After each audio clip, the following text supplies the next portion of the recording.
News. I'm Brad Bernards.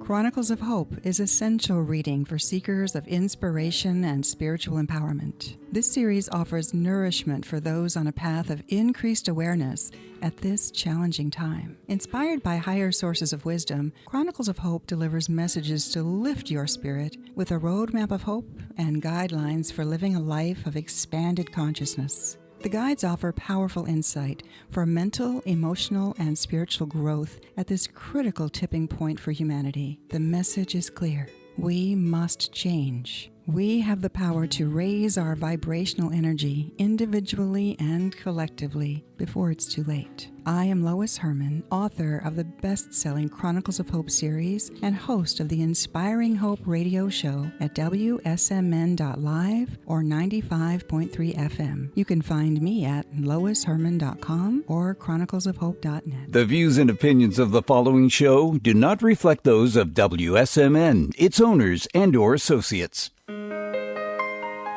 Welcome to Inspiring Hope with Lois Herman, a leading expert in professional coaching, clinical hypnosis, and energy clearing. Lois is an award-winning author of Chronicles of Hope. She has decades of experience in advanced hypnosis techniques, has conducted highly effective success coaching programs that have helped clients discover ways to achieve success, empower themselves, their families, as well as holistic practitioners to expand their practices. Get ready to be empowered with your host, Lois Herman.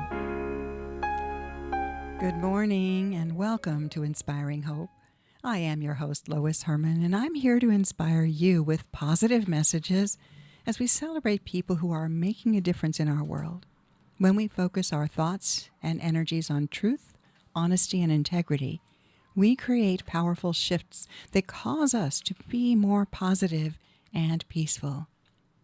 As we lift our energy, we empower everyone around us. If we each do what we can to make small shifts in awareness, we create ripples of hope. Join us as catalysts for positive change for our families, our communities, and our world at large. I hope you're inspired by today's show. And today I want to talk about something that happened to me a few weeks ago. I had the privilege of sharing a presentation with the ladies of the DAR, Daughters of American Revolution. As the guest speaker for the annual Regents Banquet for the DAR, I was delighted to be invited to participate in such a prestigious organization of patriotic women. They asked me to speak on the historical mystery that I wrote 6 years ago, Spirits of Amoskeag, the Wounded Heroes of the Manchester Mills. This is a story that I promised to tell of the child slavery, abuse, and tragedy that happened in the mills of New Hampshire and was likely repeated in other places around the world. I'll share their story of the great unspeakable from the late 1800s with you another time. This was a time when people were censored from telling what they knew to be true. How similar is that with what's going on now? Preparing for the DAR presentation took me on quite a personal, introspective journey, connecting with my own passion for America's history. Born and raised on Army bases, I hold great respect for the sacrifices our military and their families make throughout their lives. I've lived in and restored antique properties, some 1890s Victorians in Tennessee, a 1770s colonial in Dunbarton, and even created a modern replica using antique architectural pieces in Windham. In the process, I also discovered that several of my own great-great-grandfathers fought in the Revolutionary War. No wonder New England has always felt like home to me. It's in my roots. We can only imagine the hardships that our forefathers and mothers went through for freedom's sake. In a few moments, we'll have the honor of discussing our patriotic history with the New Hampshire State Regent of the DAR, Trish Jackson. I was really inspired by this amazing group of dedicated DAR women who uphold a legacy of patriotism, historic education, and preservation.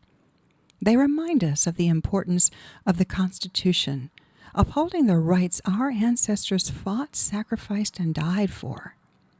As I stood solemnly with this gathering of formally dressed, beautiful, and respectful women, I could feel their passionate commitment to America and each other. I realized that it had been a while since I'd recited the Pledge of Allegiance and our national anthem with such enthusiasm, and I was deeply moved by a poem they read together called The American's Creed by William Tyler Page. Here it is. I believe in the United States of America as a government of the people, by the people, for the people, whose just powers are derived from the consent of the governed, a democracy in a republic, a sovereign nation of many sovereign states, a perfect union, one and inseparable, established upon those principles of freedom, equality, justice, and humanity, for which American patriots sacrificed their lives and fortunes. I therefore believe it is my duty to my country to love it, to support its Constitution, to obey its laws, to respect its flag, and to defend it against all enemies. This was written in 1917 and accepted by the United States House of Representatives in April of 1918. So these patriotic women of the DAR are dedicated to upholding the history of our country with a passion for historical education and patriotism. One local chapter of the DAR is the Molly Stark chapter in Manchester. Molly, or Elizabeth Stark, was the mother of 11 children and a war heroine herself, opening her home as a hospital and assisting the war efforts as a battlefield nurse. Molly's husband, General John Stark, is the decorated Revolutionary War hero who is the originator of our New Hampshire state motto, live free or die. Actually, his complete statement was, we must live free or die, for death is not the greatest of evils. Think about that. Think about the determination the early colonists had as they fought in the American Revolution for freedom from oppression, taxes, dominance, and control. The Industrial Revolution I wrote about in the Spirits book heralded a different type of oppression based on long hours of slave labor for the working class, creating products for the elite. Are we now facing the need for another revolution from oppressive cyber social censorship and control? Haven't we been around this bend a few times before? When will we respect the experiences of our past and take lessons from those who showed us the way? In Chronicles of Hope, Book 3, the Archangel Azrael tells us to look to what the early Americans achieved via revolution. We need to do the same now. Evolution would be much simpler if we could only wait until those who choose to control have passed over. If there are so many in the evil swamp of destruction and desecration that the concept of allowing the process of evolution to occur is no longer an option. We must rise up against the negative forces to embrace our power in the light of truth. We must join together as warriors of light to encourage a spiritual and political revolution for freedom. People are fed up with the system. Now is the time to remove those who've been in power for far too long. It won't help to find other people to put in their place. People themselves must step up and make themselves available. Azrael said, "Go back and look to your ancient American history. No one said, there needs to be change. You go make change." The individuals themselves stepped up and did what they knew would be difficult and painful to do. They put themselves in a position where the public could scrutinize their every move, but they did it. Those are the kind of people we need to motivate and support now. We need to put real people into positions where they can affect change. If you make yourselves examples of stepping forward, examples of, we know this is painful, but we're going to do it because we believe it's right, others will follow that example. As we look to our ancestors and stand up for what we believe is right, we will hold true to our belief in truth, honesty, and integrity. Let us fight for a return to America's original mission of the right to life, liberty, and the pursuit of happiness. You are listening to Inspiring Hope with Lois Herman at WSMN 1590 or 95.3 FM. Please help us share these messages. Watch the videos on my YouTube channel or website, loisherman.com, and join our Hope community for support and inspiration at chroniclesofhope.net. Here is a wonderful rendition of America's national anthem with a story that inspired it.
Wow. I don't know about you, but that was so emotional. How many times I've sang that song and listened to the words, but didn't realize what the words meant. Oh my gosh. So I just happened on that. And I thank you, Trish, for helping me to reevaluate what's important. So I am delighted to have Trish Jackson in the studio with me. Trish is our New Hampshire State Regent or President of the Daughters of the American Revolution, and she also represents the local Molly Stark chapter. And I'm excited to have Trish here to share her passion for patriotic women and people throughout American history. The DAR helps keep American values alive through education, historic preservation, and patriotism, right? So good morning, Trish. So glad you're here with us today. So welcome. Well, thank you for inviting me. So I know there are certain things that you're free to talk about and others that you have to be careful because the DAR is an apolitical organization, right? And Yes. yet you hold to the historic history, Yes. keeping history alive. So tell us a little bit about you and what caused you to get involved with the DAR.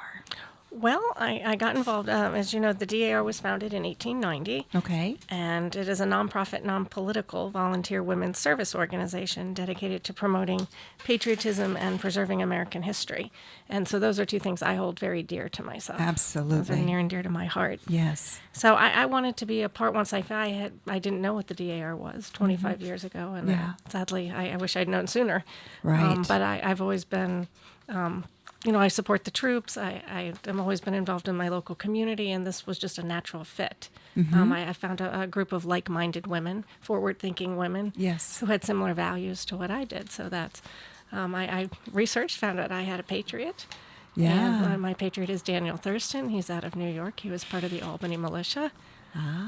So, the militia has, in New Hampshire in particular, General John Stark, when he led the militia, that it was a natural fit for me at the time. And I had met some very nice ladies out of the Molly Stark chapter, and I had learned more, researched more what the DAR was about and the things that they were involved with in the local community of Manchester as well as New Hampshire and around the nation.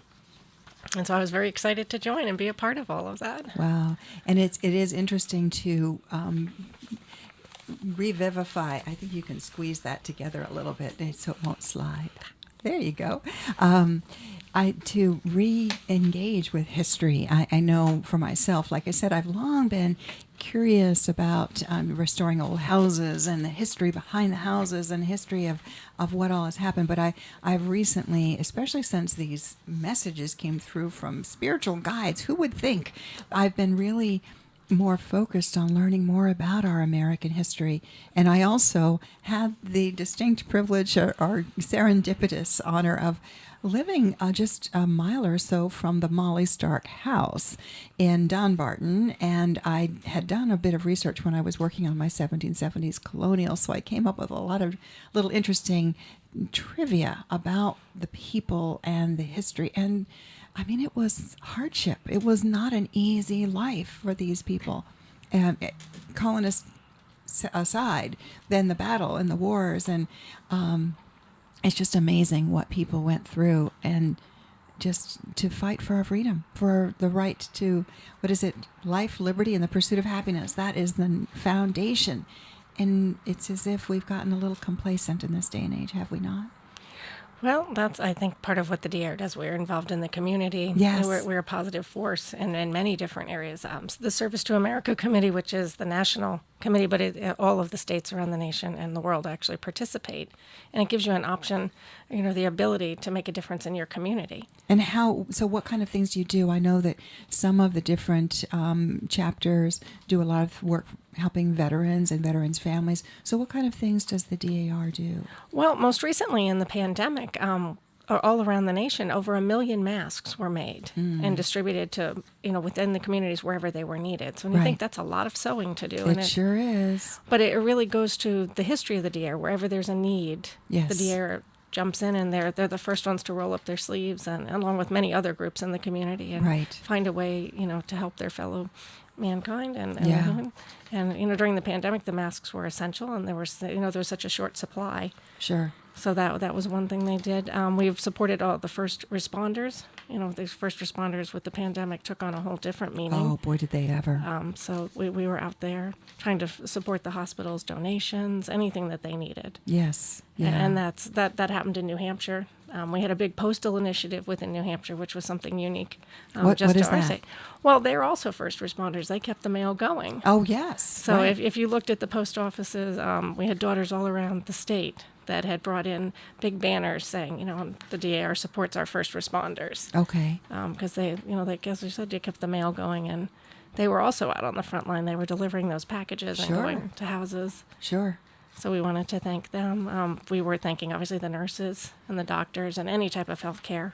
The teachers, Yes. Not just teachers, but aides, advisors, anyone that's involved, that was keeping our children being educated, because it was a different landscape that had to be navigated. Yes. I think one, obviously, we'd never seen in history. So in true DAR fashion, we jumped in and found our niche and our way to help and be a Wow. positive force. Yeah. So how would people join? When you asked me to present, my husband is really into genealogy, and I know he's a Mayflower kind of guy, and he also is a son of the American Revolution. So he said, well, you probably have an ancestor that had that could qualify you for the to be a participant in the DAR. So I reached out to my brother, who was also really into genealogy, and he said, oh yeah, we've got 5 fifth great grandfathers plus more. So now that I have found that I have ancestors that fought in the American Revolution, now I have to submit an application. So can you walk us through the process? How would Sure. someone join? Well, there are chapters. We have 21 chapters around the state. Yeah. And usually we have websites that give you the link to the different registrars. So for instance, you live in the Manchester area. So if you were going to join the Molly Stark chapter, for instance, you would get in touch with the chapter, usually via email. We have things in the newspaper and also websites that would direct you for how you do it. But you work with a registrar that will work closely with you, and they will help you gather your documents, because anyone who can prove lineal descent is more than welcome to join. We just have to get all the documents, which are things like birth certificates, census records, and so forth, that will take you back. Most people are probably back 6, 7 generations, sometimes 8, depending on your age. Wow. As we are open to women 18 to however old you may be, 105. Well, that's the daughters, and then you have the children of, right? Yep, there are 3 distinct organizations. There Okay. are the Children of the American Revolution, the Sons, and the Daughters. Okay. And they each have their own national organizations. But obviously our goals and our tenets are very, very similar. Right. So I know there are a lot of people who would like to have their children involved in, some sort of an organization that has great integrity. So it would be a wonderful opportunity. Your daughter, was she a child, and then Yes. she's now a daughter Yes, of? Yeah. both of my children. I have a boy and a girl who are in their 20s now, but yes, they both joined at birth. Okay. Or very shortly thereafter, I should Yeah. say. But it's CAR, Children of the American Revolution, is a wonderful organization for children, because it provides such an opportunity for public speaking. Not only you learn your history, Yeah. but there are things that they're far-reaching beyond CAR that will help you later on in job interviews. You'd be surprised at how, 5-year-olds can run a parliamentary procedure meeting, because they have learned, this early on, the different the format and the formalities of a business meeting, and they're not afraid to get up and speak. You got to teach them young. I know, as a They do. hypnotist, I do a lot of work with people who have a fear of public speaking. And so if children if we teach them young. Well, they are our future, for sure. They are our future. Oh, my goodness. So this also gets them out of all about me, and helps them to contribute into the community, correct? Yes. It's a very positive organization. It's a positive force. There's educational values, patriotism, obviously, historic preservation. They know their history. Some of them may not be able to read and write, but let me tell you, they knew who General John Stark is. That's fascinating. Yeah. And I know that you're very involved with the Molly Stark chapter, and you were telling me even about the house that you had you inherited, or as the regent, you're responsible for organizing a lot in the state, right?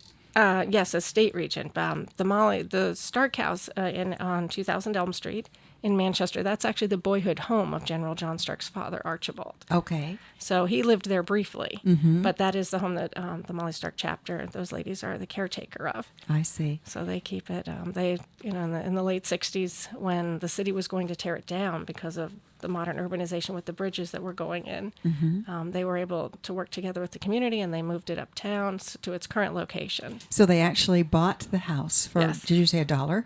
Yes, I think that's the lore That's of it. the lore. Okay. And then they actually had to move the house and chimney and everything and put it on a new foundation. Yes. That's a lot of work. Oh, it was a tremendous effort. My heart goes out to that regent, because that would have been an all-consuming job, working with the different planning committees, Yeah. the construction companies, because they broke the house into 3 pieces. Right. And put it on these long flatbeds and moved it uptown. But when you think these houses weigh millions of pounds, Of the course. pieces.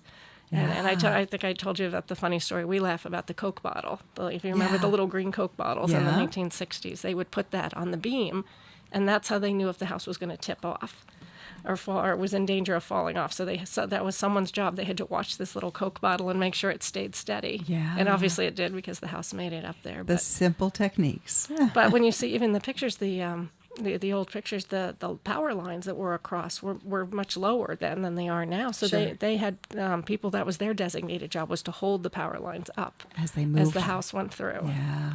What was the distance that it traveled? Really only about a half a mile. Okay, but but it probably still. seemed like 100 miles to Sure. the people involved. Yeah.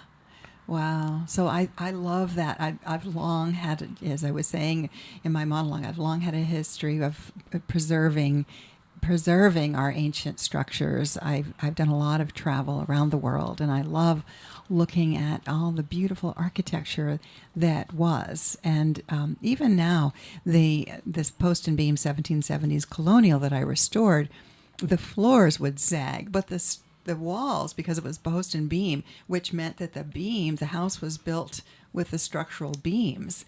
And so the walls would be connected, but the floor was pretty much free floating.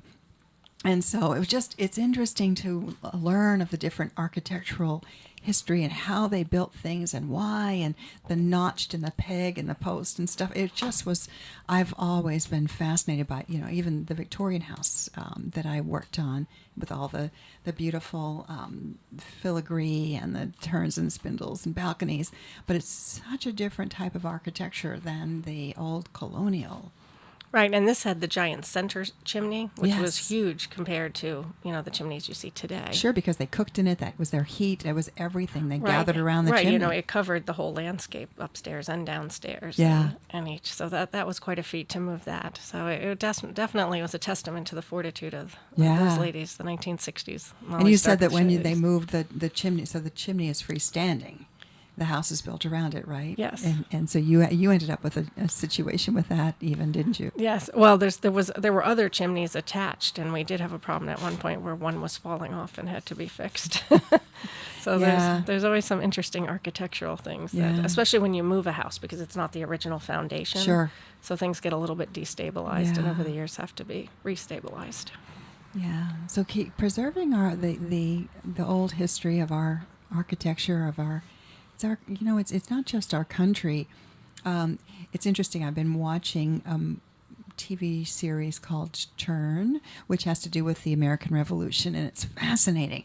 But one of the things that I didn't realize until I watched it was the Hessians, the German troops, fought in the Philadelphia area.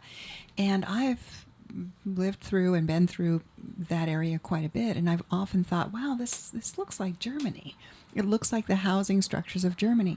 So when you start investigating our history, you learn about the people who colonized and settled the different parts of the country and how they brought their architectural flavors, their knowledge of how to build and how their preferences to the regions. So I'm sure that's part of the fascination with the historic preservation. Well, yes. I mean, it was all incorporated. It was a melting pot, if nothing else. That different cultures and different ideas that all melded together.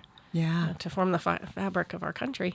Absolutely. That's what we are, a melting pot. We're a mixed, diverse group of people, and that it's based on, honesty and integrity, honoring each other. It's key. Yeah. So you do a lot of education as well. You said you go into schools. Yes, we have essay contests that with different topics each year for 5th to 8th grade that changes out. And we have a new essay topic for the high schoolers that is going to focus because the 250th anniversary is coming up soon. The 250th anniversary of our nation. Of our nation, that's right. And so it's focusing on patriots. Okay. And so the hope is that the students will learn more about any patriot. They can write about anyone that has sparked their interest. And there are a lot of women patriots too, right? There sure are.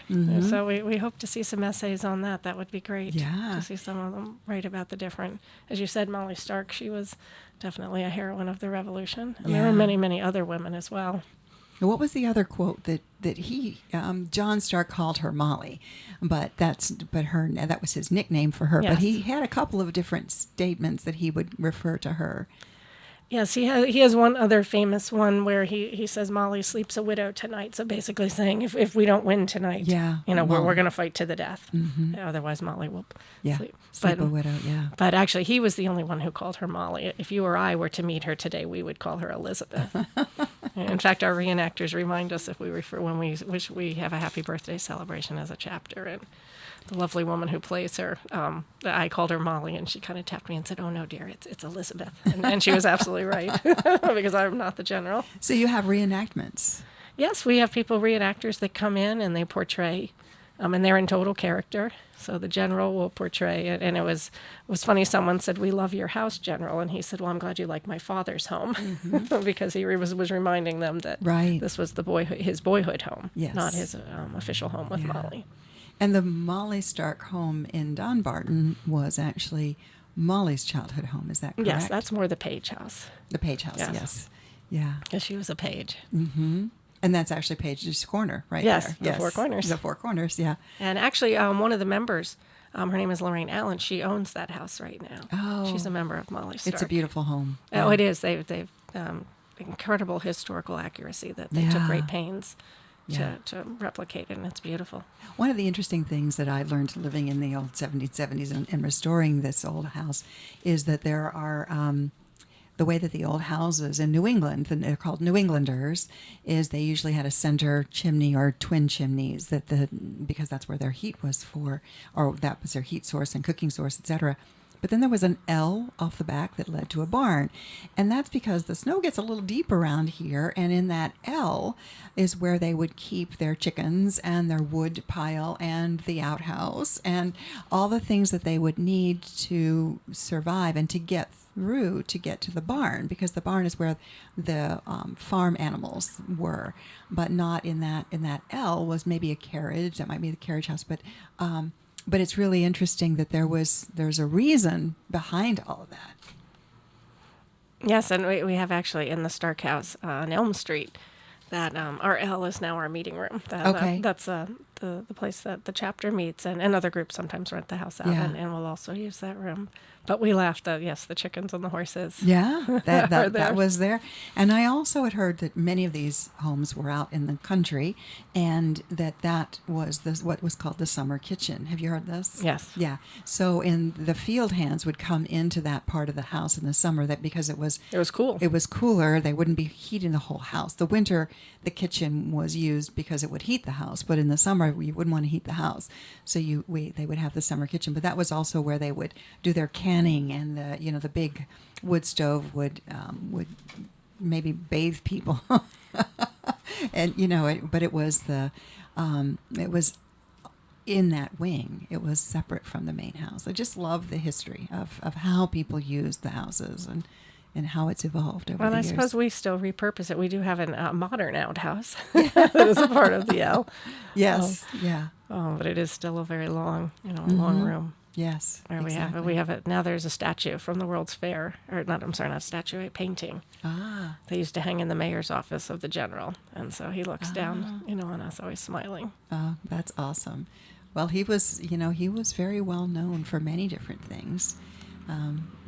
What can you tell us a little bit more about General John Stark, who is this is the motto for New Hampshire?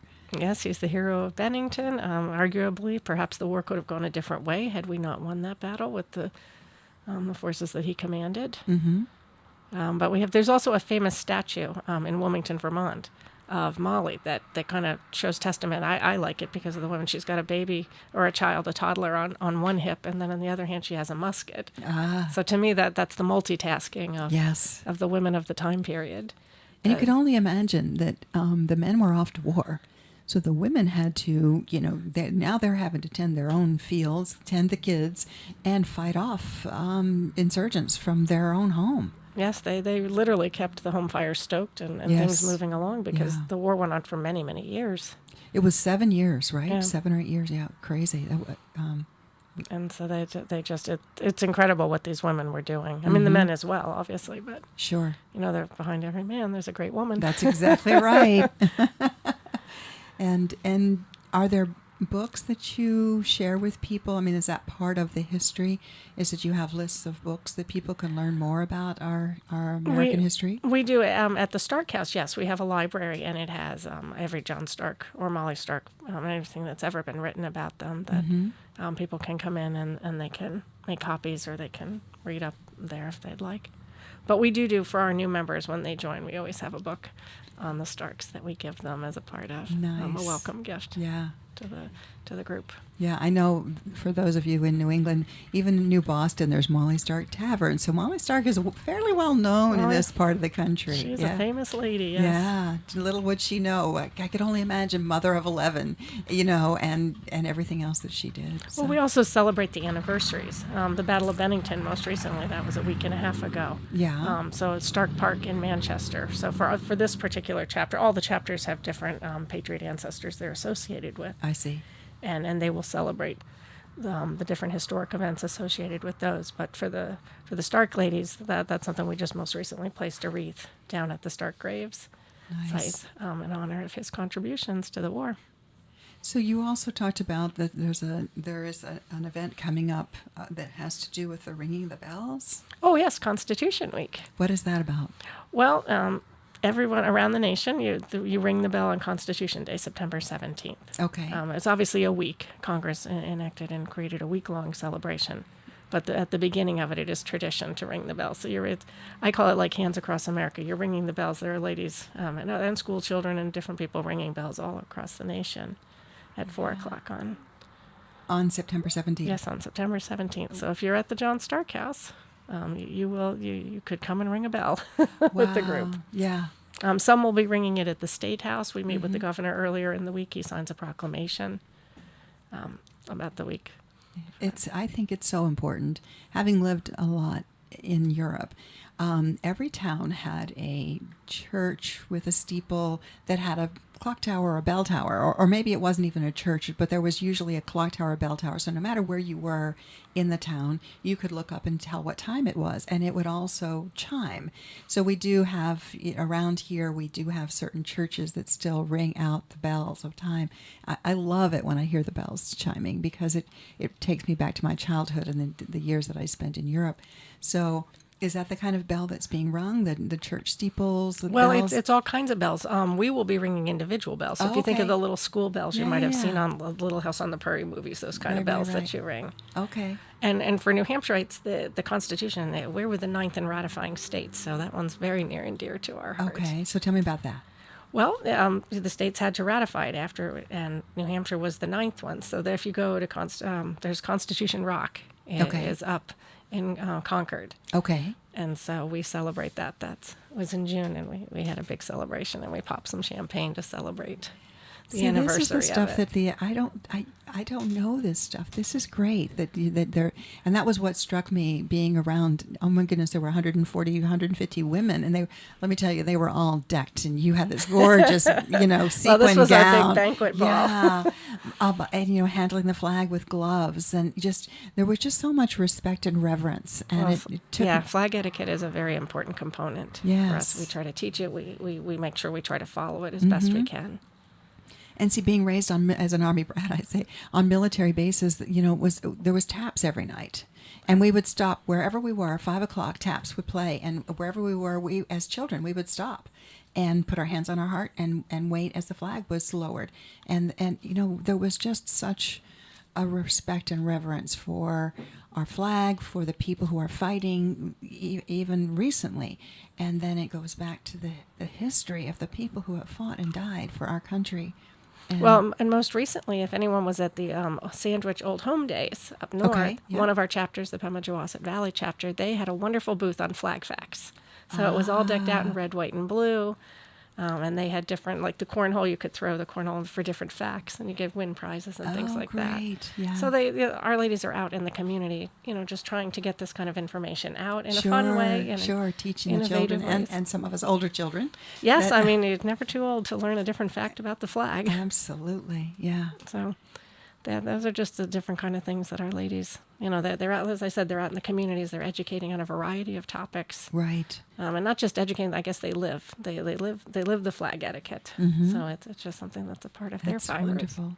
I know, and I was sitting next to someone at the banquet who was saying that her chapter does a lot of work for the veterans and the veterans' families as well. So that's another, each different chapter has their own causes or their own, they should decide what they're wanting to do. Right, there are so many different components to DAR. There's really everything from education to conservation, the service to America component, veterans, support of our troops. On Friday, you'll notice that the ladies are always dressed in red, so we remember everyone deployed. We show our support for the troops. We also show support for the veterans. We welcome home, obviously, the Vietnam vets. Yeah. That's something we still, at every meeting, whenever we have a veteran going, you'll always hear us say, welcome home. Yeah. And you talked about the honor flights. I had the Yes. privilege of just spontaneously being at an honor flight, and that was amazing. So can you tell us about the honor flights? Well, the honor flights are incredible to go out and support. Usually at the Manchester airport is where most of we go. So as the guys come through, you're there with signs. It's very patriotic, very uplifting, and you're cheering for them. This was Manchester Airport because I went to Pease Air Base. Oh yeah, Pease has them that go through as well. Okay, all right. Being the Manchester-based chapter, we tend to go out of the Manchester airport, but it's the same ceremony Sure. at each place there, and it's great to be a part of the community effort because it isn't just DAR. Obviously, there are Right. so many groups that are in support: Boy Scouts, Girl Scouts. Yeah. And so these are the people who are coming home from being deployed. Oh, that's over at Pease. That's different Okay. than the honor flight is for the veterans. Okay, that okay, have, I'm sorry. Yeah. Yes, those are the ones that are going to DC, and there I are see. specific flights in there. They're usually much older. That's right. My father was involved in an honor flight because he retired from the military. So a couple years ago, he was privileged to go to be on an honor flight. But you bring up a good point because we are sending the troops off here, obviously supporting them leaving and coming home. Right.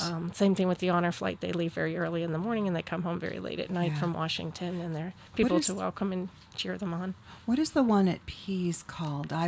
Pease Greeters? Yes. Yes, That they're their own independent group, but we do partner with them from time to time and Okay. certainly go out and support their efforts. And that was very moving because that was the people who are the soldiers who are coming back after having been deployed. The first place they touch down is Pease Air Base Right. before they end up So getting you want to be the positive welcoming home force, and in Yes. some cases the flights are leaving. It depends on which one you're at.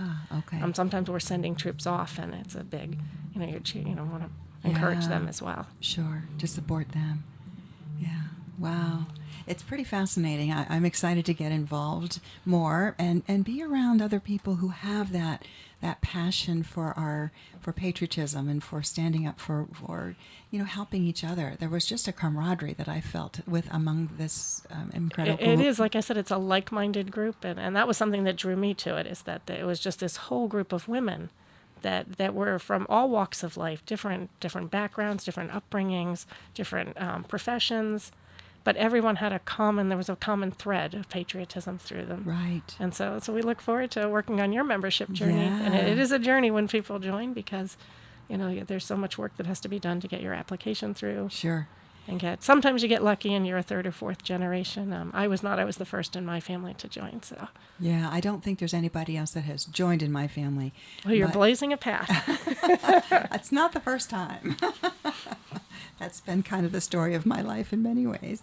But it's just very interesting, especially now, to surround yourself with people who are making a difference, doing the right thing, doing good for our country.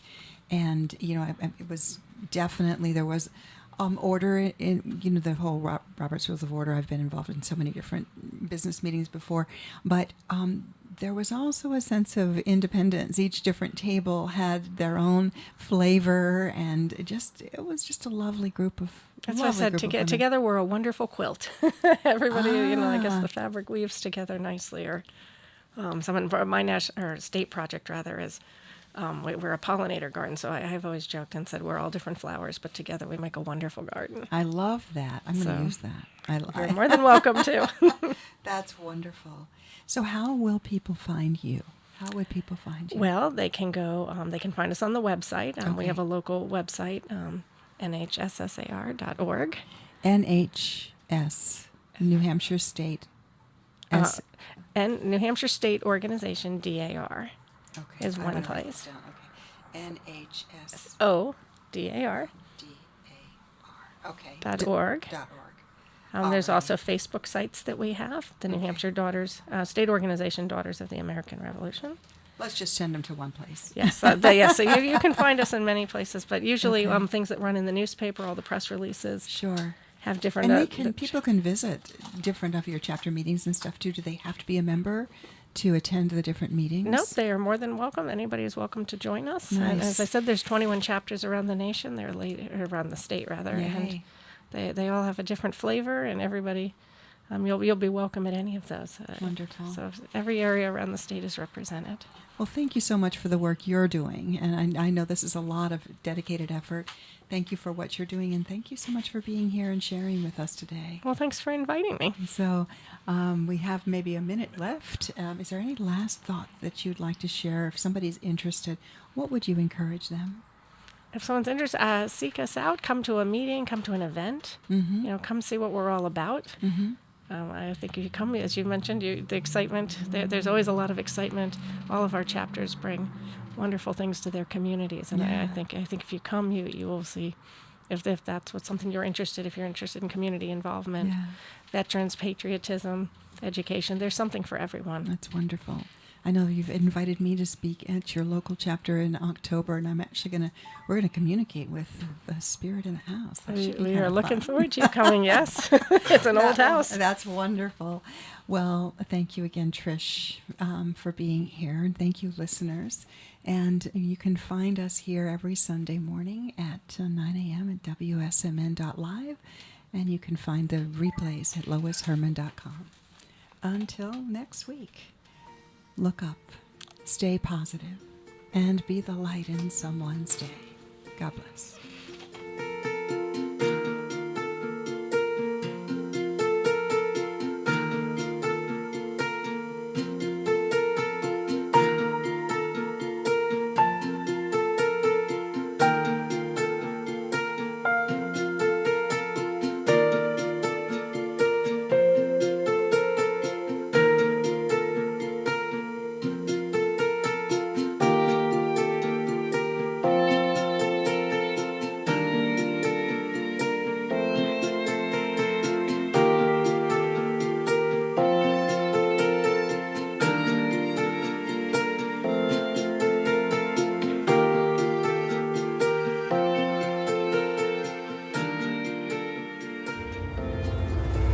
WSMN 1590, WSMN 95.3 FM Nashua. Listen, watch, and stream at WSMN.live.